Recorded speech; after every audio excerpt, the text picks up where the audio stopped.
ইপিএফে আমি অল্টাৰনেটিভ দিছোঁ আমাক তেওঁলোকে ভোট প্ৰদান কৰক আৰু সুবিধা দিয়ক এবাৰ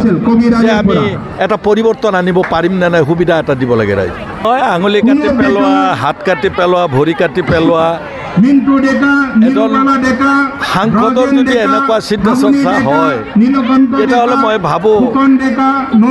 তেওঁলোকে নিৰ্বাচনৰ আগতে পৰাজিত হ'ম বুলি এটা সংশয় কৰিছে তাৰ কাৰণে তেনেকুৱা ধৰণৰ কথাবিলাক কৈছে আচলতে মই কোনো প্ৰাৰ্থীকেই যিসকল প্ৰাৰ্থী হ'ব তেওঁলোকক মই বেয়াকৈ কোৱাৰ কথা ভবা নাই তেওঁলোকৰ নিগেটিভ কথাবিলাক বেছি কোৱাতকৈ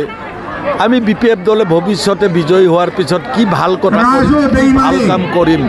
সেইটোৱে আমাৰ মূল লক্ষ্য আৰু উদ্দেশ্য হ'ব বিপিএফে আমি অল্টাৰনেটিভ দিছোঁ আমাক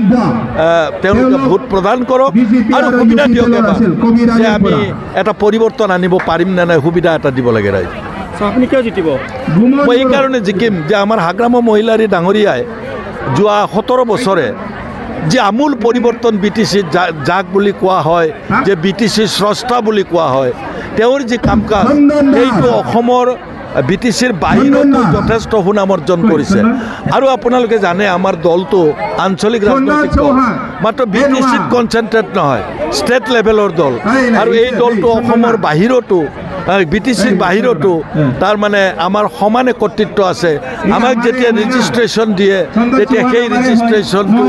আমাক গোটেই অসম ভিত্তিত দিছে আৰু আমাক কাম কাজৰ কাৰণে ৰাইজে ভোট দিব বুলি আশা ৰাখিছোঁ কাৰণ হাগ্ৰামৰ মহিলাৰী এগৰাকী কাম কাজ কৰিব পৰা নেতা আৰু